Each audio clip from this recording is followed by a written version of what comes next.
సరే ఇప్పుడు ఈ 10థ్ క్లాస్ అబ్బాయి విషయంలో ఒక సంచలన వార్త బాగా సోషల్ మీడియా వైరల్ అవుతుంది. అదేంటంటే ఇప్పుడు వీళ్ళ పేరెంట్స్ కావచ్చు, బయట నార్మల్ జనాలు కావచ్చు, అందరూ కూడా ఈ అబ్బాయికి శిక్ష పడాల్సిందే. ఏ విధంగా అయితే సహస్రాన్ని చంపాడో ఆ విధంగా వాడికి శిక్ష పడాలి అంటూ కూడా చాలామంది ధర్నాలు చేస్తున్నారు. వాళ్ళ ఫ్యామిలీ వాళ్ళు కూడా ధర్నా చేస్తున్నారు. అయితే ఇప్పుడు వినిపిస్తున్న వార్త ఏంటంటే పోలీసులు ఈ ప్రెజర్‌కి తట్టుకోలేక అతన్ని ఎన్‌కౌంటర్ చేసే అవకాశం ఉందంటూ కూడా వార్తలొస్తున్నాయి. దీని గురించి ఏం చెప్తారు? సీ సర్వసాధారణం. ఇప్పుడు మన ఇంట్లో ఒక వ్యక్తి, మనకి తెలిసిన ఒక వ్యక్తికో అన్యాయం జరిగి చంపేశాడనుకో, మనం కూడా తాత్కాలికంగా వాడిని చంపాలా, ఏమన్నా చేయాలా, చంపిన తర్వాత ఇవి ఎక్కడికెళ్తాం? సింపుల్ ఎగ్జాంపుల్ చెప్తా.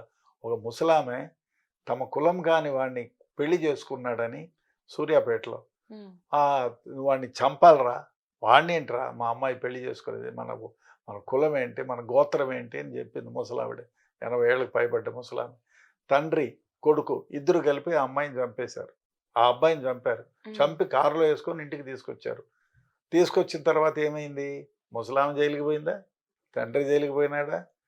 కొడుకు జైలుకి పోయినాడు. అంటే ఇంట్లో ఉండే పెద్ద వ్యవహారం పెద్దలందరూ కూడా జైల్లో ఉన్నారు. ఇప్పుడు ఎంటైర్ సంసారం వీధిన పడ్డది. సంపాదించే తండ్రి లేడు. ఇంతో అంతా ఆదుకునే కొడుకు లేడు. ముసలామె జైల్లో ఉంది. ఇప్పుడు ఇద్దరు కూతురు, తల్లి ఇద్దరు బయటున్నారు. వీళ్ళ జీవనాధారం ఎట్లా? వాళ్ళకి ఒకవేళ వాళ్ళకు ఉరి శిక్ష పాడబడితే ఏం గతి కావాలి? సో, హ్మ్. ఇది ఆలోచన చేయాల.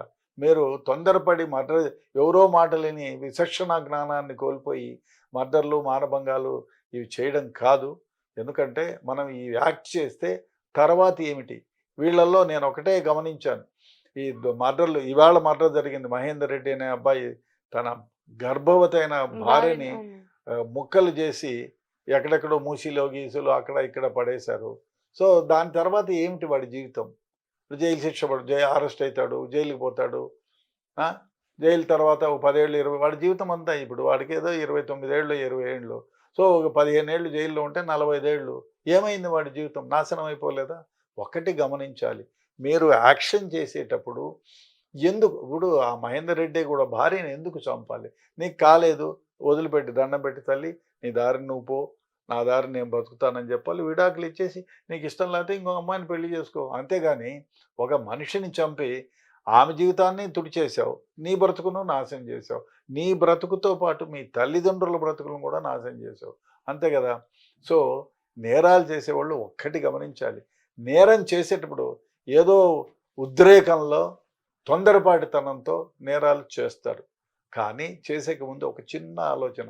చేసిన తర్వాత డెఫినెట్‌గా మీరొకటి గుర్తుపెట్టుకోండి. సమాజంలో ఎంతమంది దొంగతనాలు, దోపిడీలు, మర్డర్‌లు, మానభంగాలు చేసినా సీన్ ఆఫ్ అఫెన్స్‌లో ఏదో ఒక క్లూ వదిలిపెట్టి తీరతాడు. దానివల్ల పోలీసులు మిమ్మల్ని గుర్తిస్తారు.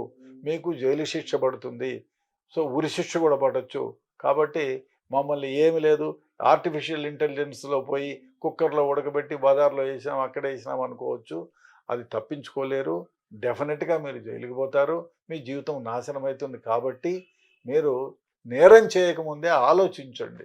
అరే! ఈ విధంగా చేస్తే ఏదో తొందరపాటు చర్యలో ఆలోచన చేయకుండా మర్డర్‌లో, మానభంగాలో చేస్తే తర్వాత మీ జీవితం సంకనాకిపోతుంది. జైల్లో గడపాల్సొస్తుంది అనేది ఆలోచించండి. ఒక క్షణికావేశంలో జరిగేటువంటి ఏ అఫెన్స్ అయినా మీ జీవితాలను నాశనం చేస్తుంది. సరే ఇప్పుడు ఈ 10థ్ క్లాస్ అబ్బాయి విషయంలో ఈ పోలీస్ ఎన్‌కౌంటర్ దానికి మీరెలాంటి సమాధానం ఇస్తారు? అంటే సోషల్ మీడియాలో వైరల్ చేసే వాళ్ళకి. తప్పండి. సీ అతనికి జీవించే హక్కుంది. చంపడం ఏంటి? లేదు, లేదు. ఇది నేను ఒప్పుకోను. చంపడం కాదు. జైలు శిక్ష పడుతుంది. మరి ఈ జ్యుడిషియరీలో ఏదైనా మార్పు, ఇంతకు మునుపు జ్యుడిషియరీలో ఏదైనా మార్పు రావచ్చు. మనకి అడల్టరీ అంటే పెళ్ళైన ఒక స్త్రీ, పెళ్ళైన స్త్రీతో గానీ, పురుషుడితో గానీ, ఇంకోళ్ళతో గానీ ఏదైనా సంబంధం పెట్టుకుంటే ఇండియన్ పీనల్ కోడ్ ప్రకారం అడల్టరీ కింద అరెస్ట్ చేసేవాళ్ళు, జైలుకి పంపించేవాళ్ళు, ఛార్జ్‌షీట్ వేసేవాళ్ళు. ఇప్పుడు మరి సుప్రీం కోర్ట్ ఆఫ్ ఇండియా లేదు, ఇది నేరం కాదు. పెళ్ళైన ఒక స్త్రీ గానీ, పెళ్ళి కాని స్త్రీ గానీ, అడల్ట్ అంటే 18 ఏళ్ళు నిండినవాడు, పెళ్ళైనా కాకపోయినా స్త్రీ గానీ, పురుషుడు గానీ తమ ఇష్టమైన వాళ్ళతో సెక్షువల్‌గాను ఒకటిగాను ఉంటే అది నేరం కాదు. అంటే ఇద్దరి ఆమోదం ఉండి తీరాలి. ఉంటే అది నేరం కాదని సుప్రీం కోర్ట్ ఆఫ్ ఇండియానే మనకు సెలవిచ్చింది. ఫుల్ బెంచ్ ఇచ్చింది. అట్లాంటప్పుడు అది నేరం కానప్పుడు మనం దాన్ని నేరంగా పరిగణించడం తప్పు. సరే, హ్మ్. మీకు ఇష్టం లేదు, ఆ అమ్మాయి బ్రతుకు ఆ అమ్మాయి బతకాలి, మీ బ్రతుకు మీరు బతకాలంటే ఒక దండం పెట్టి ఒక విడాకులు తీసుకొని నీ ఇష్టం వచ్చినోడిని పెళ్లి చేసుకొని, నీకు పెళ్ళొద్దు అనుకుంటే బలాదూరుగా దేశం మీద పడి తిరుగు. అంతేగాని ఈ ఎన్‌కౌంటర్‌లో నేను I don't advise for people to do encounter. ఎన్‌కౌంటరే ప్రతిదానికి అది పరిష్కారం కాదు. వాడిని ఇంకా నిజమైతే ఇప్పుడు జైళ్ళల్లో డెఫినెట్‌గా పరిష్కారం ఏ విధంగా ఉండాలి అంటే, జైళ్ళల్లో వానికి మానసిక ఒత్తిడి నుంచి దూరం చేయాలి.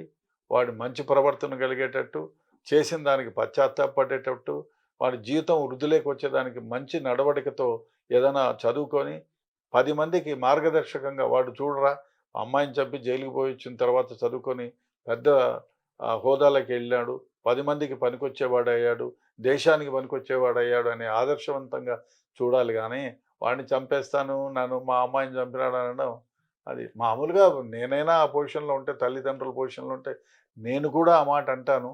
కానీ అది అది పరిష్కారం కాదు. హ్మ్. సరే, ఫైనల్‌గా ఇలాంటి ఇప్పుడు నిన్న ఒక మర్డర్ అయింది. ఈ వీడియో సాహస హత్య కేసు. ఈరోజు మరొకటి చూసాం. ఇలా ఎన్నెన్నో చూస్తూనే ఉన్నాం సార్ గత చాలా సంవత్సరాలుగా. సో, వీటన్నిటికి ఫుల్ స్టాప్ చేయాలి. మళ్ళీ మళ్ళీ ఒకరు చూసి ఒకరు మర్డర్ చేయకూడదు అనుకుంటే వీటికి ఎలాంటి వీటికి ఫుల్ స్టాప్ పడాలంటే ఏం చేయాలంటారు? ఒకటి ముఖ్యంగా ఏ పనన్నా చేయండి మీరు. ఆ పని చేయకముందు ఒక్క క్వెషన్ ఏసుకోండి. ఇది నేను ఈ కార్యక్రమం చేస్తే, ఈ మర్డర్ చేస్తేనో, ఈ మానభంగం చేస్తేనో, ఇది మర్డర్ ఎంతసేపట్లో చేస్తారు? 10 నిమిషాల్లో చేస్తారా? మానభంగం చేస్తే ఓ 15 నిమిషాల్లో చేస్తారా? అంతే కదా! ఆ తర్వాత మీ జీవితం సర్వనాశనం అయిపోతుంది. మీ ఎంటైర్ జీవితం సర్వనాశనం అయితుంది. అదొకటి గుర్తెరగండి. కాబట్టి ఈ క్షణికావేశంలో చేసే ఏ తప్పులు కూడా మీ జీవితాన్ని, మీ జీవితంతో పాటు మీ కుటుంబాన్ని కూడా సర్వనాశనం చేస్తాయి. అదొకటి గుర్తుపెట్టుకోవాలా? కాబట్టి ఆలోచన చేయండి. దాని పరిష్కారం కనుక్కోండి. అంతేగాని మీరు ఆవేశపడిపోయి ఎవరినో చంపి మీ జీవితాన్ని నాశనం చేసి, మీ మీద ఆధారపడిన వాళ్ళ జీవితాలను నాశనం చేసి, మీ కుటుంబాన్ని భ్రష్టు పట్టించేటువంటి పనులు చేయకపోవడం ఉత్తమం. అయితే ప్రతి ఒక్కళ్ళు కోపం ఉంటుంది, చంపాలనిపిస్తుంది. ఎవరైనా ఇప్పుడు మనిషి పుట్టిన తర్వాత నువ్వు చంపకపోయినా ఎప్పుడో రోజు వాడు చస్తాడు. అంతే కదా! చచ్చి తీరుతాడు. అట్లాంటప్పుడు నీ నీ జీవితాన్ని ఎందుకు నాశనం చేసుకుంటావు? ఒకటి, వాడు చేసింది రైటే, వాడిని జైల్లో పెడతారు. ఇంకా అని ఆ విధంగా ఆలోచన ఉండాలి తప్ప, లేదు నేను కూడా చంపుతాను, నేను కూడా జైల్లో పోతానంటే అది కరెక్ట్ పద్ధతి కాదు. జీవితాలన్నీ నాశనం అవుతాయి. Thank you so much right. Sir.